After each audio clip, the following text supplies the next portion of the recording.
Good morning to all of you. स्वागत है आपका हमारे चैनल तिरपल ऑनलाइन क्लासेज में। मैं लेकर आया हूँ आपके लिए आईआरटी एंट्रेंस एग्जाम 2020 के लिए प्रीवियस ईयर में पूछे गए क्वेश्चन, यानी कि आईआरटी इलाहाबाद प्रवेश परीक्षा, यानी कि इसमें हम प्रीवियस ईयर क्वेश्चन की बात करेंगे फिजिक्स एंड केमिस्ट्री, जो कि फिजिक्स और केमिस्ट्री से होगा।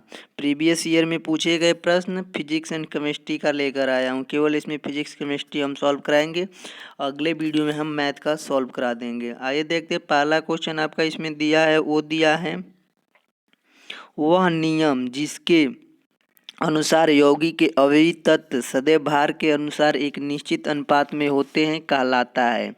क्या कहलाता है? ऑप्शन ए दे रहा है गुणित अनुपात का नियम, बी स्थिर अनुपात का नियम, सी व्युत्क्रम अनुपात का नियम और डी दे रहा है विसरण का नियम।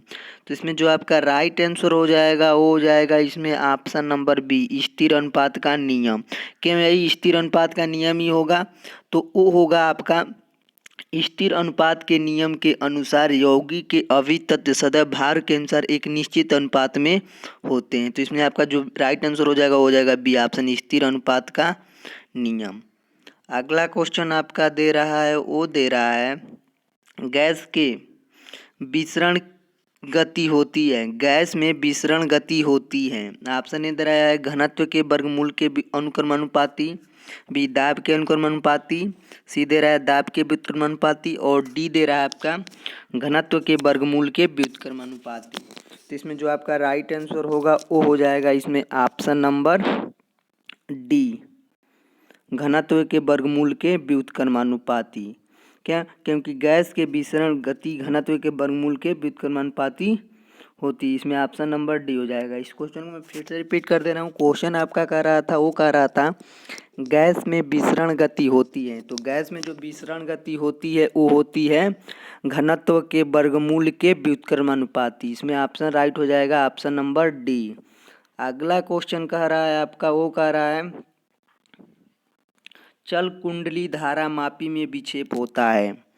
ऑप्शन ए धारा के व्युत्क्रमानुपाती, बी दे रहा है धारा के वर्ग के अनुक्रमानुपाती और सी धारा के वर्ग के व्युत्क्रमानुपाती और डी दे रहा है आपका धारा के अनुक्रमानुपाती।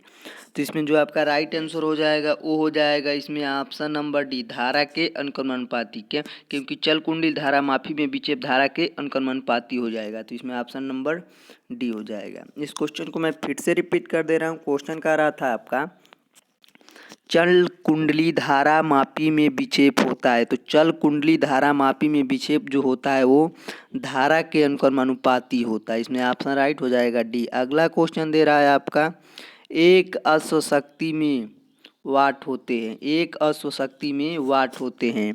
ऑप्शन ए 742, बी दे रहा है 700 और सी दे रहा है 732 और डी दे रहा है 746।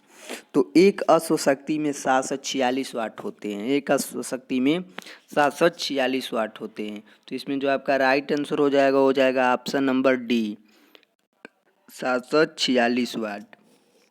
ठीक, आपको याद रखना है एक अश्व शक्ति में कितने वाट होते हैं, वो होते हैं आपके 746 वाट। ठीक, ऑप्शन नंबर डी इसमें करेक्ट हो जाएगा। अगला क्वेश्चन दे रहा है आपका मोहर लवण का सूत्र है, मोहर लवण का सूत्र है। ऑप्शन ए दे रहा है आपका NaHCO3, बी दे रहा है FeSO4 NH4 का whole to S SO4 into 6H2O और सी दे रहा है CaSO4 इंटू 2H2O और डी दे रहा है Hg2Cl2। तो इसमें जो आपका राइट आंसर हो जाएगा वो हो जाएगा इसमें आपका option number B FeSO4 NH4 का whole to S SO4 into 6H2O, यानी कि मोहर लवण का सूत्र जो होगा वो हो जाएगा इसमें आपका FeSO4 NH4 का whole to S SO4 into 6H2। इसमें ऑप्शन नंबर बी आपका करेक्ट हो जाएगा। अगला क्वेश्चन आपका कह रहा है, वो कह रहा है एक ही पदार्थ से बने दो तारों के व्यासों का अनुपात आपका P संबंध है Q है, दोनों के समान प्रतिरोधों के लिए इनकी लंबाइयों का अनुपात होना चाहिए। ऑप्शन ए P संबंध है Q और डी बी दे रहा है P स्क्वायर संबंध है 4Q स्क्वायर और सी दे रहा है पी संबंध है 2Q और डी दे रहा है पी स्क्वायर संबंध है Q स्क्वायर। तो इसमें आपका जो राइट आंसर हो जाएगा वो हो जाएगा इसमें ऑप्शन नंबर डी। क्या? पी स्क्वायर संबंध है Q स्क्वायर। एक ही पदार्थ के बने दो तारों का व्यास पी संबंध है Q है, तो दोनों तारों के समान प्रतिरोधों के लिए इनकी लंबाइयों का जो अनुपात होगा वो होगा आपका पी स्क्वायर संबंध है Q स्क्वायर हो जाएगा। इसमें राइट आंसर हो जाएगा इसमें option number D, P square संबंध है Q स्क्वायर। अगला क्वेश्चन दे रहा है आपका, वो है आपका स्थिर विद्युत आवेश उत्पन्न करता है। स्थिर विद्युत आवेश उत्पन्न करता है, क्या करता है? ऑप्शन ए दे रहा है केवल चुंबकीय क्षेत्र, बी दे रहा है केवल विद्युत क्षेत्र, और सी दे रहा है चुंबकीय क्षेत्र एवं विद्युत क्षेत्र दोनों, और डी दे रहा है उपरोक्त में से कोई नहीं। इसमें जो आपका राइट आंसर हो जाएगा वो हो जाएगा इसमें ऑप्शन नंबर बी, केवल विद्युत क्षेत्र। जो स्थिर विद्युत आवेश होता है वो केवल विद्युत क्षेत्र उत्पन्न करता है, न कि चुंबकीय क्षेत्र, नहीं, केवल विद्युत क्षेत्र आपका उत्पन्न करता है। तो इसमें जो आपका राइट आंसर हो जाएगा ऑप्शन नंबर बी हो जाएगा। मैं एक बार फिर से क्वेश्चन को रिपीट कर दे रहा हूँ। क्वेश्चन कह रहा था आपका स्थिर विद्युत आवेश उत्पन्न करता है। जो स्थिर विद्युत आवेश होता है वो केवल विद्युत क्षेत्र उत्पन्न करता है, तो इसमें ऑप्शन नंबर बी करेक्ट हो जाएगा। ठीक, अगला क्वेश्चन आपका दे रहा है, वो दे रहा है प्राथमिक सेल जिसका दैनिक जीवन में उपयोग होता है वह है। ऑप्शन ए दे रहा है सरल वोल्टीय सेल, बी दे रहा है शुष्क सेल, और सी दे रहा है लैक्लांसे सेल, और डी दे रहा है डेनियल सेल। ठीक, तो इसमें जो आपका राइट आंसर हो जाएगा वो हो जाएगा इसमें ऑप्शन नंबर बी, शुष्क सेल। क्या? क्योंकि शुष्क सेल का दैनिक जीवन में उपयोग होता है। ठीक, मैं एक बार फिर से क्वेश्चन को रिपीट करता हूँ। क्वेश्चन कर रहा था आपका प्राथमिक सेल जिसका दैनिक जीवन में उपयोग होता है वह है, तो जो आपका वो है जो दैनिक जीवन में प्राथमिक सेल का उपयोग करते हैं वो होता है आपका शुष्क सेल। ऑप्शन नंबर बी इसमें करेक्ट हो जाएगा, शुष्क सेल। अगला क्वेश्चन दे रहा है आपका किसी विद्युत क्षेत्र में गतिशील इलेक्ट्रॉन पर लगने वाले बल की दिशा। बल की दिशा क्या होगी? ऑप्शन ए दे रहा है क्षेत्र की दिशा के विपरीत, बी क्षेत्र की दिशा में होगी, और सी दे रहा है क्षेत्र की दिशा के लंबवत होगी, और डी दे रहा है बल शून्य रहेगा। तो इसमें जो आपका राइट आंसर हो जाएगा वो हो जाएगा इसमें ऑप्शन नंबर ए, क्षेत्र की दिशा के विपरीत होगी। ठीक, मैं एक बार फिर से क्वेश्चन को रिपीट कर दे रहा हूँ। क्वेश्चन कह रहा था आपका किसी विद्युत क्षेत्र में गतिशील इलेक्ट्रॉन पर लगने वाले बल की दिशा। जो बल की दिशा होगी वो क्या होगी? वो होगी आपकी क्षेत्र की दिशा के विपरीत। इसमें ऑप्शन नंबर ए करेक्ट हो जाएगा, क्षेत्र की दिशा के विपरीत। अगला क्वेश्चन कह रहा है आपका नीला थोथा का क्रिस्टलीय सूत्र है। नीला थोथा क्रिस्टलीय सूत्र है, क्या है? ऑप्शन ए दे रहा है CuSO4 इंटू 5H2O, और बी दे रहा है CuSO4 इंटू 4H2O, और सी दे रहा है CuSO4, और डी दे रहा है CuSO4 इंटू H2O। तो इसमें जो आपका राइट आंसर हो जाएगा वो हो जाएगा इसमें option number A, CuSO4 into 5H2O आपका नीला थोथा का क्रिस्टलीय सूत्र हो जाएगा। क्या हो जाएगा? CuSO4 इंटू हो जाएगा आपका 5H2O, यही आपका नीला थोथा क्रिस्टलीय का सूत्र हो जाएगा। ऑप्शन नंबर ए इसमें करेक्ट हो जाएगा। अगला क्वेश्चन आपका कह रहा है वाई में ध्वनि तरंगे हैं। वाई में ध्वनि तरंगे है। ऑप्शन ए दे रहा है अनुदैर्घ्य, बी दे रहा है अनुप्रस्थ, और सी दे रहा है कभी अनुप्रस्थ कभी अनुदैर्घ्य, और डी दे रहा है विद्युत चुम्बकीय। तो इसमें जो आपका राइट आंसर हो जाएगा वो हो जाएगा इसमें अनुदैर्घ्य, यानी कि वाई में ध्वनि तरंगे होती है वो आपकी अनुदैर्घ्य तरंगे होती है। इसमें आपका राइट आंसर हो जाएगा ऑप्शन नंबर ए, अनुदैर्घ्य तरंग। एक बार मैं फिर से इस क्वेश्चन को रिपीट कर दूं। क्वेश्चन कर रहा था आपका वाई में ध्वनि तरंगे हैं। वाई में ध्वनि तरंगे, तो वाई में जो ध्वनि तरंगे होती हैं वो आपकी अनुदैर्घ्य तरंगे होती हैं। क्या होती है? अनुदैर्घ्य तरंगे। तो इसमें आपका राइट आंसर हो जाएगा ऑप्शन नंबर ए। अगला क्वेश्चन कह रहा है आपका जल में अस्थायी कठोरता होती है।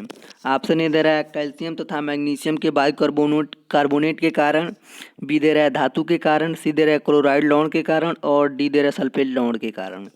तो इसमें जो आपका राइट आंसर हो जाएगा वो हो जाएगा ऑप्शन नंबर ए, कैल्शियम तथा मैग्नीशियम के बाइकार्बोनेट के कारण। क्योंकि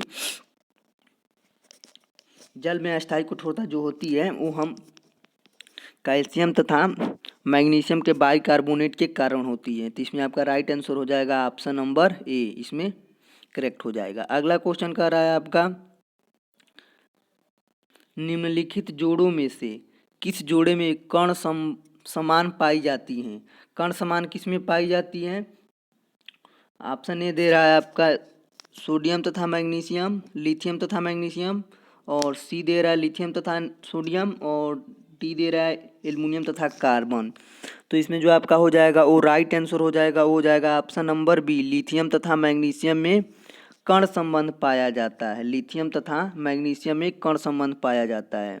यहाँ पे हम लिखेंगे, क्या लिखेंगे यहाँ पे हम लिखेंगे यहाँ पे द्वितीय वर्ग। यहाँ पे लिखेंगे हम द्वितीय वर्ग। द्वितीय वर्ग में क्या हो जाएगा आपका, वो हो जाएगा लिथियम, बेरिलियम, बोरान और कार्बन हो जाएगा। और यहाँ पे हम लिखेंगे तृतीय वर्ग लिखेंगे। तो तृतीय वर्ग में क्या हो जाएगा आपका, वो हो जाएगा सोडियम, मैग्नीशियम और एल्युमिनियम, और हो जाएगा आपका सिलिकॉन। अब इसमें कण संबंध दर्शाना है, तो इस लिथियम चला जाएगा मैग्नीशियम के पास, और आपका बेरिलियम चला जाएगा एल्युमिनियम के पास, और बोरान चला जाएगा आपका सिलिकॉन के पास। ठीक, तो इसमें क्या क्या दर्शा रहा है आपका, लिथियम और मैग्नीशियम आपका कण संबंध यहाँ भी दर्शा रहा है, और यहाँ भी ये दर्शा रहा है, और यहाँ पे ये दर्शा रहा है। तो इसमें जो आपका लिथियम और मैग्नीशियम कण संबंध दर्शा रहा है, तो इसमें जो आपका राइट आंसर हो जाएगा वो हो जाएगा इसमें ऑप्शन नंबर बी, लिथियम तथा मैग्नीशियम। ठीक, अगला क्वेश्चन आपका कह रहा है, वो कह रहा है दो प्रोटॉनों के बीच प्रतिकर्षण बल कार्य करता है, उनके बीच की दूरी कम करने पर स्थितिज ऊर्जा में होगी। ऑप्शन ए कमी, बी पहले कमी फिर वृद्धि, और सी पहले वृद्धि फिर कमी, और डी दे रहा है वृद्धि। तो इसमें जो आपका राइट आंसर हो जाएगा वो हो जाएगा ऑप्शन नंबर डी, केवल वृद्धि। क्या क्वेश्चन कह रहा था, दो प्रोटॉनों के बीच प्रतिकर्षण बल कार्य कर रहा है, उनके बीच की दूरी कम करने पर स्थितिज ऊर्जा में क्या होगी, तो स्थितिज ऊर्जा में आपका केवल वृद्धि होगी, केवल वृद्धि। ऑप्शन नंबर डी इसमें करेक्ट हो जाएगा, केवल वृद्धि। अगला क्वेश्चन कह रहा है आपका, वो कह रहा है स्वतः उत्प्रेरक के रूप में निम्नलिखित का उपयोग होता है। स्वतः उत्प्रेरक के रूप में निम्नलिखित का उपयोग होता है। ऑप्शन ए MnO2, बी CuCl2, और सी दे रहा है MnSO4, और डी दे रहा है NO। तो इसमें जो आपका राइट आंसर हो जाएगा वो हो जाएगा इसमें ऑप्शन नंबर सी, MnSO4, ये इसमें आपका राइट आंसर हो जाएगा। अगला क्वेश्चन कह रहा है आपका, वो कह रहा है एक द्विक्षारकी अम्ल का अणुभार 98 तो तुल्यांकी भार क्या होगा।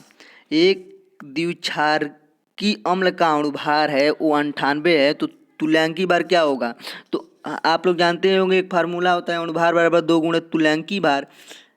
अणुभार बराबर क्या होता है, 2 इंटू तुल्यांकी भार होता है। तो 2 अपने जगह पर है, तुल्यांकी भार कितना दे रहा है, यहाँ पे अणुभार आपका दे रहा है कितना, 98। ठीक, और यहाँ पे तुल्यांकी भार कर देंगे। ठीक, तो यहाँ पे मैं साफ साफ नोट कर दे रहा हूँ, यहाँ पे क्या करेंगे हम, यहाँ पे लिखेंगे अणुभार बराबर क्या, 2 इंटू तुल्यांकी भार। तुल्यांकी भार अणुभार 98 दे रहा है, इक्वल टू 2 इंटू क्या, तुल्यांकी भार। अब करेंगे तुल्यांकी भार बराबर कितना हो जाएगा, 98/2 कर देंगे, यानी कि 49 हो जाएगा। ठीक, इसमें आपका राइट आंसर हो जाएगा ऑप्शन नंबर सी। क्या कह रहा था क्वेश्चन, एक द्विक्षारकी अम्ल का अणुभार 98 दे रहा है और तुल्यांकी भार पूछ रहा है।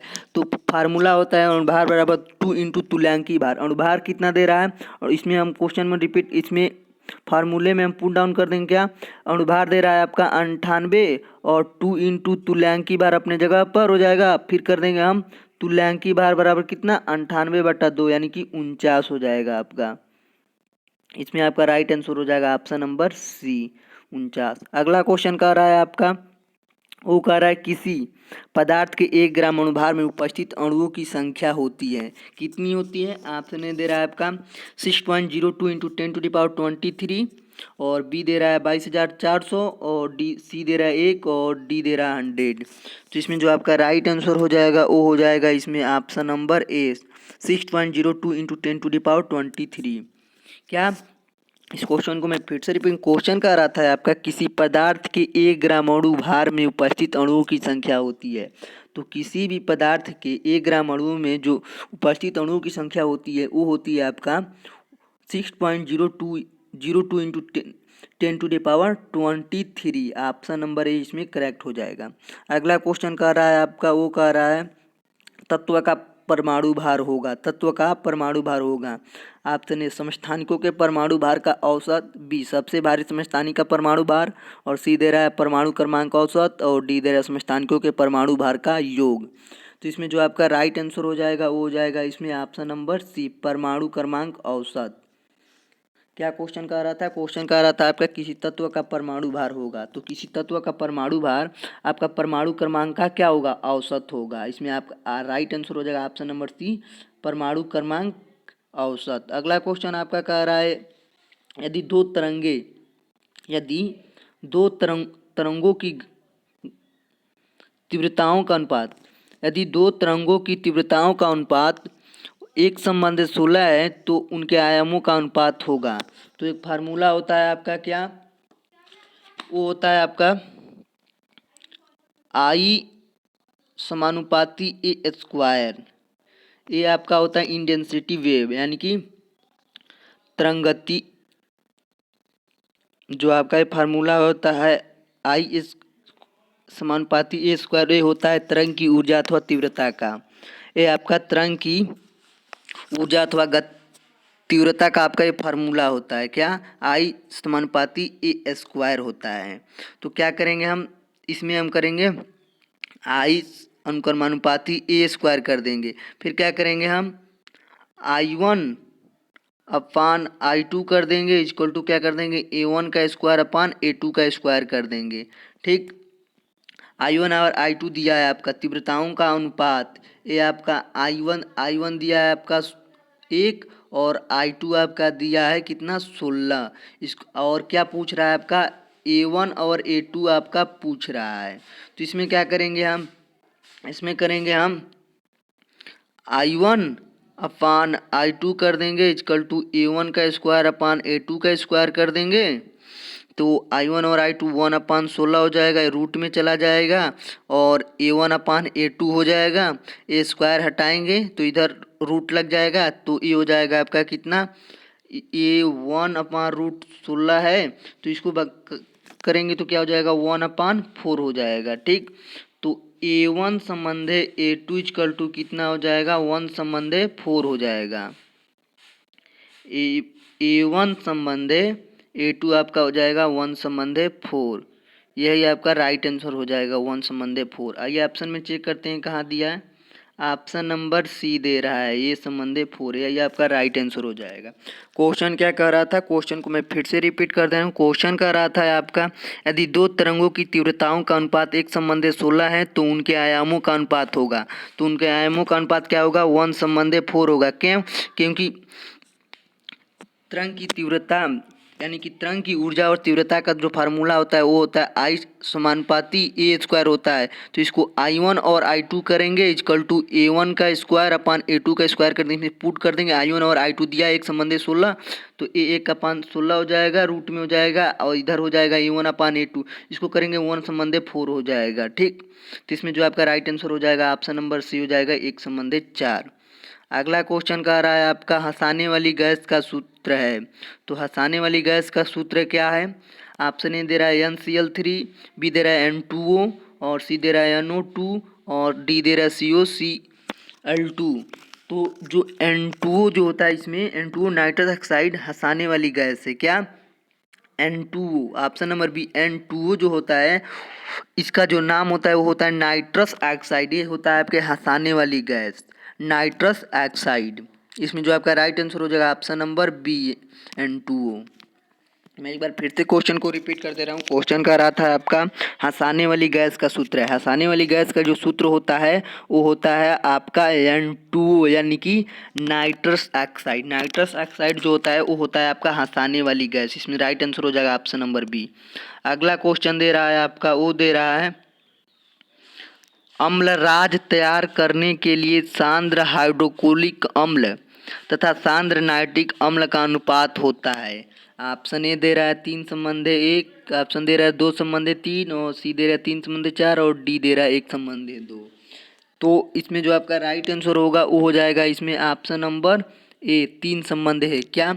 अम्लराज तैयार करने के लिए सांद्र हाइड्रोक्लोरिक अम्ल 3 लिया जाता है और सांद्र नाइट्रिक अम्ल 1 लिया जाता है। तो दोनों का जो अनुपात होता है, सांद्र हाइड्रोक्लोरिक अम्ल 3 और सांद्र नाइट्रिक अम्ल 1, ये दोनों का अनुपात जो होता है वही आपका अम्लराज कहलाता है। 3 संबंध 1 के अनुपात में अगर सांद्र हाइड्रोक्लोरिक अम्ल को और सांद्र नाइट्रिक अम्ल को मिला देंगे 3 संबंध 1 के अनुपात में, तो आपका जो बनेगा वो बन जाएगा आपका अम्लराज बन जाएगा, अम्लराज। इसमें जो राइट आंसर हो जाएगा इसमें ऑप्शन नंबर है 3 संबंध 1। अगला क्वेश्चन दे रहा है आपका सहसंयोजक यौगिकों के गलनांक। सहसंयोजक यौगिकों के गलनांक क्या होते हैं? ऑप्शन ए दे रहा है उप सहसंयोजक यौगिकों से अधिक, बी वैद्युत संयोजक यौगिकों से अधिक, और सी दे रहा है वैद्युत संयोजक यौगिकों के गलनांक से समान होते हैं, और डी दे रहा है उप संयोजक यौगिकों से कम होते हैं। तो इसमें जो आपका राइट आंसर हो जाएगा वो हो जाएगा इसमें ऑप्शन नंबर डी, उप सहसंयोजक यौगिकों से कम होता है। क्या? सहसंयोजक यौगिकों के गलनांक जो होते हैं उप संयोजक यौगिकों के क्या होते हैं? कम होते हैं। इसमें ऑप्शन नंबर डी करेक्ट हो जाएगा। अगला क्वेश्चन कह रहा है आपका, वो कह रहा है समुद्र का पानी आसमानी रंग का दिखाई पड़ने का कारण है प्रकाश का। ऑप्शन ए प्रकीर्णन, बी विवर्तन, और सी परावर्तन, और डी अपवर्तन। तो इसमें जो आपका राइट आंसर हो जाएगा वो हो जाएगा इसमें ऑप्शन नंबर ए प्रकीर्णन। जो प्रकाश के प्रकीर्णन के कारण जो हमारा समुद्र का पानी होता है वो आसमानी रंग का दिखाई देता है। किसके कारण? प्रकीर्णन के कारण। इसमें ऑप्शन नंबर ए करेक्ट हो जाएगा। प्रकीर्णन के कारण जो होता है ना समुद्र का पानी वो आसमानी रंग का दिखाई देता है। इसमें आपका राइट आंसर हो जाएगा ऑप्शन नंबर ए प्रकीर्णन। अगला क्वेश्चन कह रहा है आपका निकट दृष्टि दोष के निवारण के लिए प्रयुक्त होता है। ऑप्शन ए उत्तल लेंस, बी अवतल लेंस, सी अवतलोत्तल लेंस, और दे रहा है समतुलतल लेंस। समतुलतल लेंस दे रहा है और अवतलोत्तल लेंस, अवतल लेंस और अवतल लेंस दे रहा है। तो इसमें जो आपका राइट आंसर हो जाएगा इसमें ऑप्शन नंबर बी अवतल लेंस। अवतल लेंस जो होता है वो निकट दृष्टि दोष के निवारण के लिए प्रयोग करते हैं। अवतल लेंस का हम उपयोग करते हैं निकट दृष्टि दोष का निवारण कर। इसमें आपका राइट आंसर हो जाएगा ऑप्शन नंबर बी अवतल लेंस। अगला क्वेश्चन कह रहा है आपका, वो कह रहा है आपका परमाणु संख्या 24 का तत्व आवर्त सारणी के किस समूह में होता है? ऑप्शन ए फर्स्ट में, सेकेंड बी में, और सी दे रहा है फोर्थ में, और डी दे रहा है 6 में। तो इसमें जो आपका राइट आंसर हो जाएगा ऑप्शन नंबर डी 6 में होता है। परमाणु क्रमांक 24 का तत्व जो आवर्त सारणी में जो होता है वो आपका 6 समूह में होता है। इसमें ऑप्शन नंबर डी करेक्ट हो जाएगा। अगला क्वेश्चन कह रहा है आपका, वो कह रहा है 1 नैनो सेकेंड में होते हैं। ऑप्शन ए दे रहा है 10⁻⁻6 सेकेंड, बी दे रहा है 10 मिनट, और सी दे रहा है 10⁻² सेकेंड यानी कि 100 सेकेंड, और डी दे रहा है 10⁻⁹ सेकेंड। तो एक जो नैनो सेकेंड होता है उसमें जो सेकेंड होते हैं वो होते हैं आपका 10⁻⁹ सेकेंड, यानी कि इसमें राइट जो आंसर हो जाएगा इसमें option number D 10⁻⁹ second. 1 nano second में कितने सेकेंड होते हैं? वो होते हैं आपके 10⁻⁹ सेकेंड, यानी कि इसमें ऑप्शन नंबर डी करेक्ट हो जाए 10⁻⁹ सेकेंड। अगला क्वेश्चन दे रहा है आपका, वो दे रहा है क्लोरीन के द्वारा रंगीन पदार्थों का विरंजन होता है। विरंजन जो होता है ऑप्शन ए अस्थाई, बी अस्थाई, सी कम, और डी अधिक। क्या होता है आपका? वो होता है आपका अस्थाई होता है। ऑप्शन ए करेक्ट हो जाएगा, यानी कि क्लोरीन के द्वारा रंगीन पदार्थों का विरंजन वो होता है आपका अस्थाई। ऑप्शन ए करेक्ट हो जाएगा। अगला क्वेश्चन कह रहा है आपका एल्किल हैलाइड का सामान्य सूत्र है। ऑप्शन ए दे रहा है CnH2n-1, बी दे रहा है CnH2n+1 इंटू एक्स, और सी दे रहा है CnH2x, और डी दे रहा है CnH2n-1। तो इसमें जो आपका राइट आंसर हो जाएगा इसमें ऑप्शन नंबर बी, यानी कि CnH2n+1 इंटू एक्स जो होता है वो आपका एल्किल हैलाइड का सामान्य सूत्र होता है। एल्किल हैलाइड का सामान्य सूत्र क्या होता है? वो होता है आपका CnH2n+1 इंटू एक्स। यही आपका राइट आंसर हो जाएगा ऑप्शन नंबर बी, एल्किन का सामान्य सूत्र। अगला क्वेश्चन कर रहा है आपका एसिटिलीन के बहुलीकरण से। अगला क्वेश्चन आपका कह रहा है एसिटिलीन के बहुलीकरण से बनता है। एसिटिलीन के बहुलीकरण से बनता है। ऑप्शन ए दे रहा है मेथेन, बी प्रोपेन, और सी बेंजीन, और डी टॉलुइन। तो जो इसमें आपका हो जाएगा वो बनता है कि आपका बेंजीन बनता है, ऑप्शन नंबर सी। यानी कि एसिटिलीन के बहुलीकरण से आपका बेंजीन बनता है, ऑप्शन नंबर सी करेक्ट हो जाएगा, बेंजीन। अगला क्वेश्चन कह रहा है आपका, वो कह रहा है हैबर विधि। हैबर विधि यानी कि अमोनिया में जो उत्प्रेरक काम आता है वह होता है, option A copper, B platinum, और सी दे रहा है लोहा प्लस माल्टी ब्लेडम, और डी दे रहा है कॉपर ऑक्साइड। तो इसमें जो आपका हो जाएगा वो हो जाएगा, इसमें राइट आंसर हो जाएगा ऑप्शन नंबर सी, लोहा प्लस मालिब्लेडम। यानी कि हैबर विधि, यानी कि हैबर विधि को हम अमोनिया भी कहते हैं। अमोनिया में उत्प्रेरक में जो काम आता है हैबर विधि में, वो लोहा प्लस मालिब्लेडम आता है, ऑप्शन नंबर सी इसमें करेक्ट हो जाएगा। अगला क्वेश्चन कह रहा है आपका, वो कह रहा है 5 किग्रा के एक पिंड पर 10 सेकेंड तक 100 न्यूटन का बल लगाने पर कितना वेग उत्पन्न होगा। क्या कह रहा है, 5 किग्रा के एक पिंड पर 10 सेकेंड तक 100 न्यूटन का बल लगाने पर कितना वेग उत्पन्न होगा। तो यहाँ पे दे रहा है आपका द्रव्यमान m बराबर कितना दे रहा है, 5 किग्रा दे रहा है, 5 kg दे रहा है। समय समय t कितना दे रहा है आपका, 10 सेकेंड दे रहा है, ठीक। और क्या दे रहा है आपका, वो दे रहा है बल, दे रहा है बल 100 न्यूटन दे रहा है आपका, बल दे रहा है आपका 100 न्यूटन, ठीक, 100 न्यूटन दे रहा है, ठीक। उसके बाद क्या पूछ रहा है आपका, वेग भी पूछ रहा है। बल बराबर क्या होता है आपका, बल बराबर होता है आपका द्रव्यमान गुणित त्वरण। क्या आपका द्रव्यमान m बराबर 5 किग्रा दिया था, समय 10 सेकेंड और बल 100 न्यूटन, तो बल बराबर हो जाएगा द्रव्यमान गुणित त्वरण हो जाएगा, ठीक। बल आपका 10 न्यूटन इधर हो जाएगा, द्रव्यमान 5 किग्रा इधर हो जाएगा, त्वरण यहाँ पे रह जाएगा। तो त्वरण बराबर क्या हो जाएगा, 100/5 यानी कि 20 मीटर प्रति सेकंड। त्वरण कितना निकल जाएगा, 20 मीटर प्रति सेकंड निकल जाएगा। अब क्या करेंगे हम, गति के समीकरण के अनुसार करेंगे। v बराबर क्या होता है, गति के प्रथम जो समीकरण होता है वो होता है आपका v बराबर u प्लस at होता है, आपका गति का प्रथम समीकरण होता है। अब इसमें हम पुट कर देंगे वैल्यू को, क्या, v बराबर u प्लस ए टी, ठीक। तो अब क्या करेंगे, उत्पन्न वेग v बराबर 0 प्लस 0 क्या हो जाएगा, u। प्रारंभिक वेग क्या हो जाएगा, प्रारंभिक वेग आपका 0 हो जाएगा, प्रारंभिक वेग आपका 0 हो जाएगा, 0 प्लस, अब a क्या हो जाएगा आपका त्वरण इंटू t क्या हो जाएगा, समय हो जाएगा। तो क्या हो जाएगा, v बराबर, ठीक, ये तो आपका यू प्रारंभिक वेग 0 हो जाएगा, त्वरण कितना, त्वरण 20 निकला है, त्वरण 20 मीटर प्रति सेकंड, तो 20 × 10, समय कितना निकला है, समय यहाँ पे निकला है आपका, समय आपका किधर, समय यहाँ पे आपका दिया 10 सेकेंड, तो इसमें हम 10 रख देंगे, ठीक। तो v बराबर 20 × 100 कर देंगे तो 200 मीटर प्रति सेकेंड हो जाएगा। उत्पन्न वेग कितना हो जाएगा, 200 मीटर प्रति सेकेंड हो जाएगा, यही आपका राइट आंसर हो जाएगा। आइए ऑप्शन में चेक करते हैं, ऑप्शन में कहाँ दिया है, ऑप्शन में दिया है ऑप्शन नंबर बी, 20 मीटर प्रति सेकेंड। यानी कि 5 किग्रा के एक पिंड पर 10 सेकेंड तक 100 न्यूटन का बल लगाने पर कितना वेग उत्पन्न होगा, वो उत्पन्न होगा आपका 20 मीटर प्रति सेकेंड। इसमें ऑप्शन नंबर सी सही हो जाएगा, सॉरी 20 नहीं होगा, 200 मीटर प्रति सेकेंड, ऑप्शन नंबर बी इसमें करेक्ट हो जाएगा, ऑप्शन नंबर बी 200 मीटर प्रति सेकेंड, ऑप्शन नंबर बी। अगला क्वेश्चन कह रहा है आपका, वो कह रहा है यदि किसी वस्तु के वेग को 2 गुना कर दे तो उसकी गतिज ऊर्जा होगी। यदि किसी वेग को 2 गुना कर दें तो उसकी गतिज ऊर्जा क्या होगी। ऑप्शन ए दे रहा है 4 गुनी, बी 2 गुनी, और सी दे रहा है 8 गुनी, और डी दे रहा है समान। तो इसमें जो आपका आंसर होगा वो हो जाएगा 4 गुनी। यानी कि हम किसी पिंड, यदि किसी वस्तु के वेग को 2 गुना कर देंगे तो उसकी गतिज ऊर्जा 4 गुनी हो जाएगा। ऑप्शन नंबर 1 करेक्ट हो जाएगा। क्यों, क्योंकि काइनेटिक एनर्जी, गतिज ऊर्जा होता है वो के बराबर होता है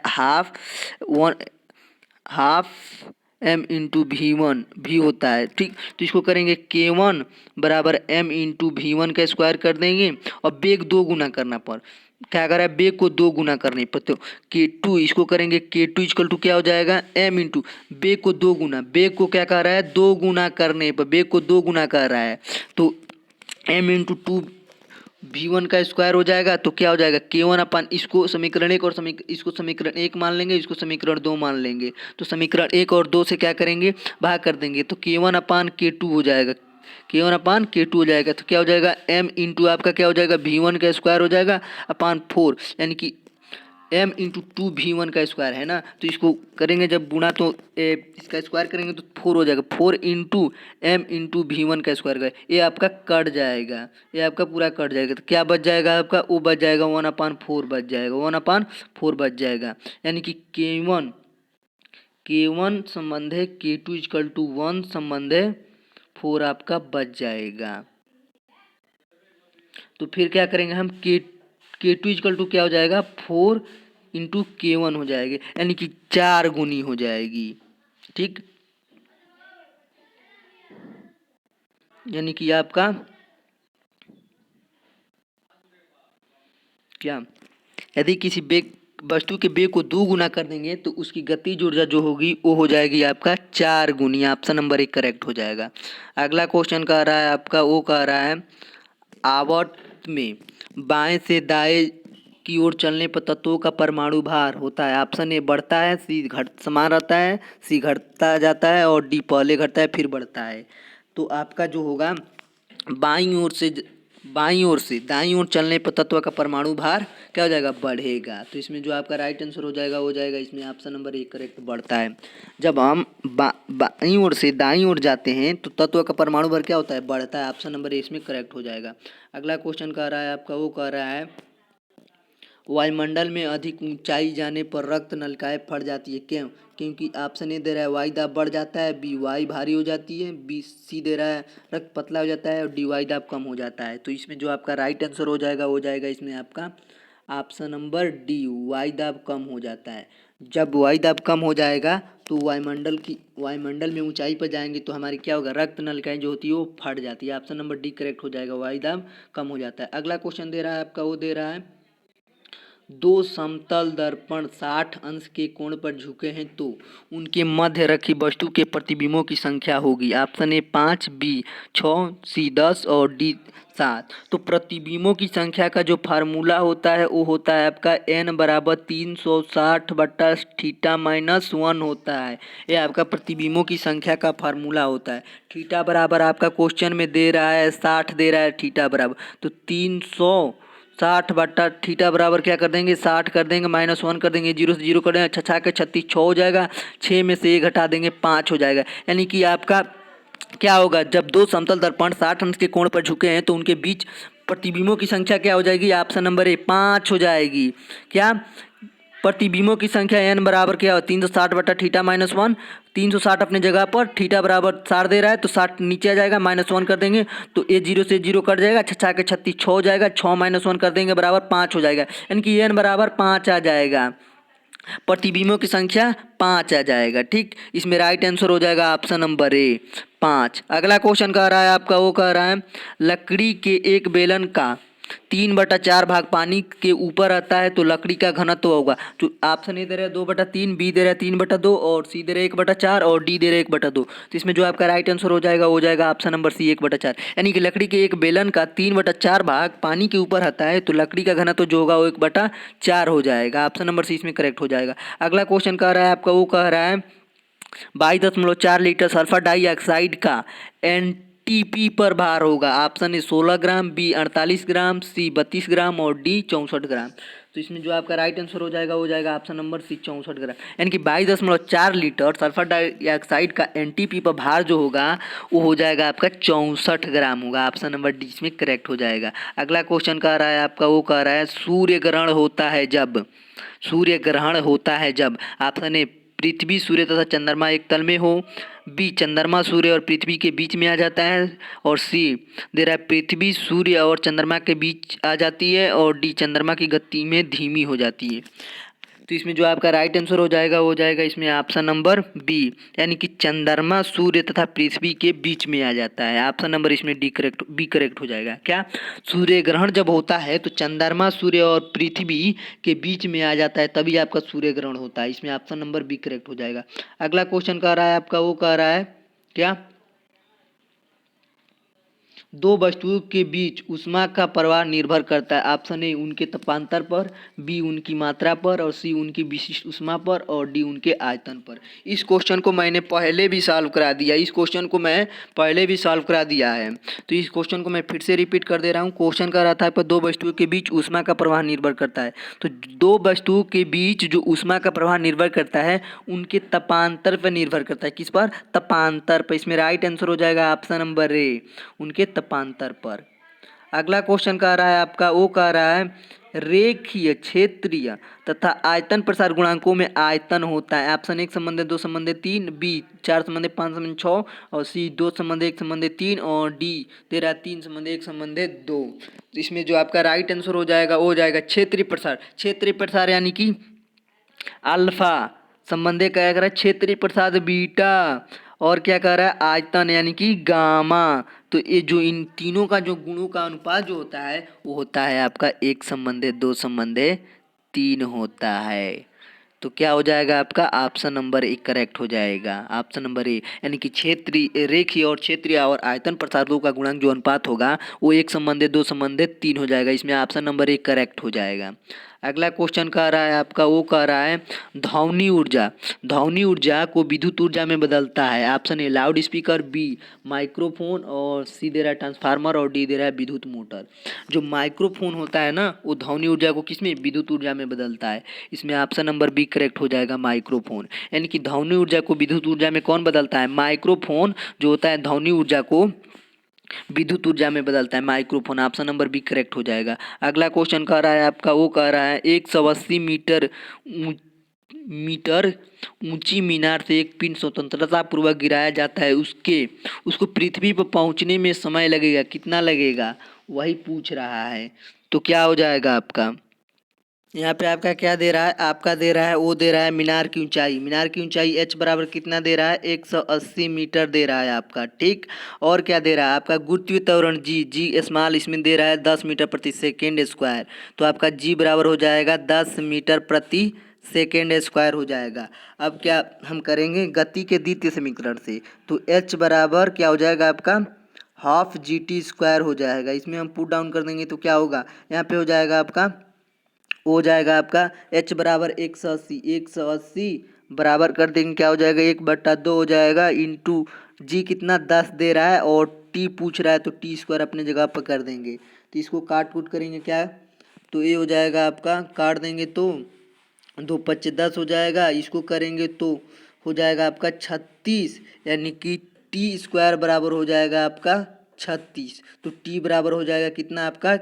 6 सेकेंड हो जाएगा, ठीक। तो इसमें जो राइट आंसर हो जाएगा वो हो जाएगा ऑप्शन नंबर ए, 6 सेकेंड। जैसा कि मैंने यहाँ पे सॉल्व कर दिया है, क्या मीनार की ऊंचाई दे रहा है h बराबर 180 मीटर, और गुरुत्वीय त्वरण जी बराबर 10 मीटर प्रति सेकेंड, ठीक। स्क्वायर हो जाएगा यहाँ पे, ठीक। गुरुत्वीय त्वरण जी का मात्रक जो होता है वो होता है आपका 10 मीटर प्रति सेकेंड स्क्वायर होता है, ठीक। और गति के द्वितीय समीकरण से h बराबर हाफ जी टी स्क्वायर हो जाएगा, ठीक। अब यहाँ पे क्या हो जाएगा आपका? हो जाएगा h बराबर 180 हो जाएगा, और हाफ यहाँ पे 1/2 इंटू जी हो जाएगा 10, और टी स्क्वायर क्या हो जाएगा? टी स्क्वायर अपने जगह पर हो जाएगा। फिर क्या करेंगे? इसको काट देंगे तो 2 5 10, और ये हो जाएगा आपका कितना?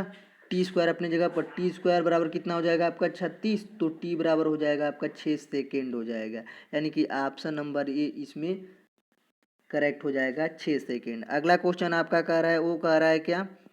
खनिज द्वारा प्राप्त औषधि है, खनिज द्वारा प्राप्त औषधि है। Option A morphine, B antitoxin, और सी दे रहा है मैग्नीशियम सल्फेट, और डी दे रहा है एस्प्रिन। तो इसमें जो आपका राइट आंसर हो जाएगा वो हो जाएगा option number D, aspirin. Aspirin द्वारा क्या करते हैं हम? खनिज द्वारा प्राप्त औषधि क्या हो जाएगा? वो हो जाएगा आपका एस्प्रिन, यानी कि एस्प्रिन खनिज द्वारा प्राप्त औषधि है। इसमें ऑप्शन नंबर डी करेक्ट हो जाएगा। अगला क्वेश्चन कह रहा है आपका, वो कह रहा है क्या? 100 डिग्री सेल्सियस का कुछ जल 70 डिग्री सेल्सियस के दोगुने जल में मिलाया जाता है तो मिश्रण का ताप होगा। Option A 75 degree Celsius, B 85 degree Celsius और सी 80 डिग्री सेल्सियस और डी 90 डिग्री सेल्सियस।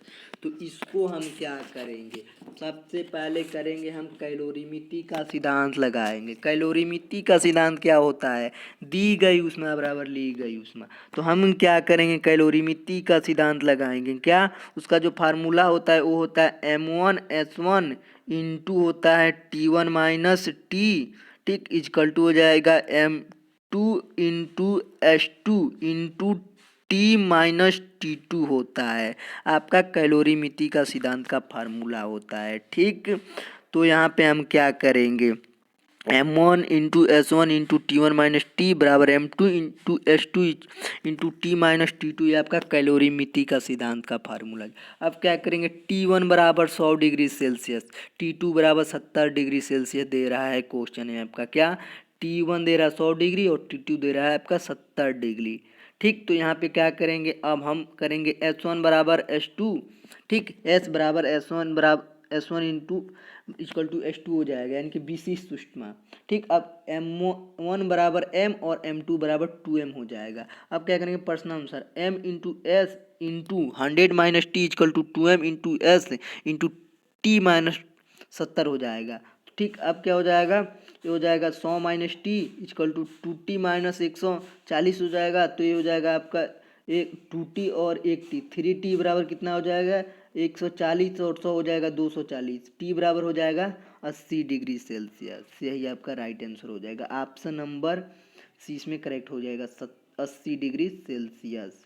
अगला क्वेश्चन कह रहा है आपका, वो कह रहा है उबलते हुए जल की अपेक्षा भाप से जलने पर अधिक कष्ट होता है। ऑप्शन ए क्योंकि भाप गर्म होती है, और बी दे रहा है आपका क्या, क्योंकि भाप त्वचा पर सीधी लगती है, और सीधे रहे क्योंकि 1 ग्राम भाप से 536 कैलोरी अतिरिक्त ऊष्मा निकलती है, और डी दे रहा है पानी का क्वथनांक भाप से कम होता है। तो क्यों, क्योंकि भाप से जल की अपेक्षा अधिक ऊष्मा निकलती है। ऑप्शन नंबर इसमें सी करेक्ट हो जाएगा। क्या, भाप से जल की अपेक्षा अधिक ऊष्मा निकलती है। तो इसमें आपका राइट आंसर हो जाएगा ऑप्शन नंबर सी, क्योंकि 1 ग्राम भाप से 536 कैलोरी अतिरिक्त ऊष्मा निकलती है। ठीक, यही आपका राइट आंसर। इसीलिए उबलते हुए जल की अपेक्षा भाप से हाथ अधिक जलने पर हाथ जो होता है वो बहुत कष्टकारी होता है। क्यों, क्योंकि 1 ग्राम भाप से 536 कैलोरी अतिरिक्त ऊष्मा निकलती है। ऑप्शन नंबर इसमें सी करेक्ट हो जाएगा। अगला क्वेश्चन कह रहा है आपका, वो कह रहा है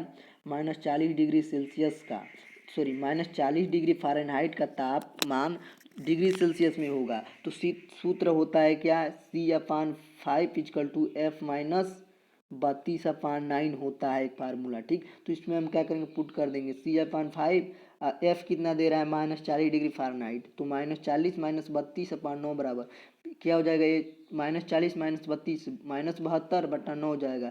तो 9 8 72 -8 निकल जाएगा। तो C/5 इक्वल टू हो जाएगा -8, और फिर यहाँ से करेंगे तो C बराबर हो जाएगा -40, यानी कि इससे इसमें 5 से 8 में मल्टीप्लाई कर देंगे तो 5 8 40 हो जाएगा, -40 हो जाएगा, -40 डिग्री सेल्सियस।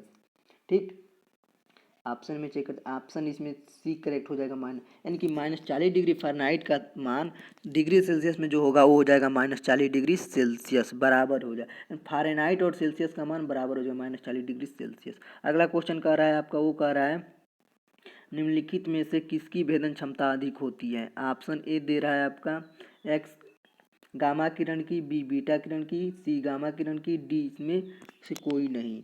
इसमें ऑप्शन अल्फा बीटा गामा और इनमें से कोई नहीं। तो इसमें जो आपका राइट आंसर हो जाएगा वो हो जाएगा इसमें ऑप्शन नंबर सी, गामा किरण की भेदन क्षमता सबसे अधिक होती है। जो गामा किरण होती है उसकी भेदन क्षमता सबसे अधिक होती है। ऑप्शन नंबर सी इसमें करेक्ट हो जाएगा। अगला क्वेश्चन कह रहा है आपका, वो कह रहा है प्रकाश का वेग सबसे अधिक होता है। ऑप्शन ए आसमानी रंग के लिए, बी बैगनी रंग के लिए, सी हरे रंग के लिए, डी लाल रंग के लिए। तो इसमें जो आपका राइट आंसर हो जाएगा वो हो जाएगा इसमें ऑप्शन नंबर डी, लाल रंग में प्रकाश का वेग जो होता है वो सबसे अधिक होता है।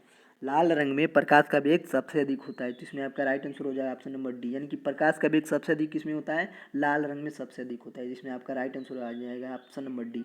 अगला क्वेश्चन दे रहा है आपका, वो दे रहा है यदि किसी लेंस की क्षमता -2 डायोप्टर है तो उसकी फोकस दूरी होगी। लेंस की क्षमता का जो मात्रक होता है वो होता है आपका डायप्टर। डायप्टर आपको याद रखना है, ठीक। तो इसको क्या करेंगे, डायप्टर यानी कि इसको हम सॉल्व करेंगे। पी बराबर यानी कि डायप्टर बराबर 1+1/f, यानी कि f हो जाएगा फोकस दूरी, f मीटर में हो जाएगा। तो f बराबर क्या हो जाएगा यहाँ से -1 क्या हो जाएगा 2 मीटर हो जाएगा, यानी कि -0.5 मीटर हो जाएगा, ठीक। तो इसमें ऑप्शन नंबर सी इसमें करेक्ट हो जाएगा। क्या, जब यदि किसी लेंस की क्षमता -2 डायप्टर है तो उसकी फोकस दूरी कितनी हो जाएगी, -0.5 मीटर हो जाएगा। ऑप्शन नंबर सी इसमें करेक्ट हो जाएगा। आज का लास्ट प्रश्न दिया है, वो दिया है अस्थाई चुंबक बनाया जाता है। अस्थाई चुंबक बनाया जाता है, किससे बनाया जाता है? ऑप्शन ए फौलाद का, बी पीतल का, और सी दे रहा नर्म लोहे का, और डी दे रहा निक्किल का। तो जी इसमें राइट आंसर हो जाएगा इसमें ऑप्शन नंबर ए फौलाद का। जो अस्थाई चुंबक होता है वो फौलाद का बनाया जाता है। इसमें राइट आंसर हो जाएगा ऑप्शन नंबर ए। ये था आपका 75 पे IRT में पूछे जा चुके हैं कई बार, ये मोस्ट इंपॉर्टेंट है। ये मैंने प्रीवियस ईयर का क्वेश्चन सॉल्व करा दिया है, ये केवल फिजिक्स और केमिस्ट्री था। मैथ मैं अगले वीडियो में डाल दूंगा उसको। ये था आपका, मैं क्वेश्चन को फिर से रिपीट, क्वेश्चन कर रहा था आपका अस्थाई चुंबक बनाया जाता है। अस्थाई जो चुंबक बनाया जाता है वो आपका बनाया जाता है फौलाद का। ऑप्शन ए इसमें करेक्ट हो जाएगा।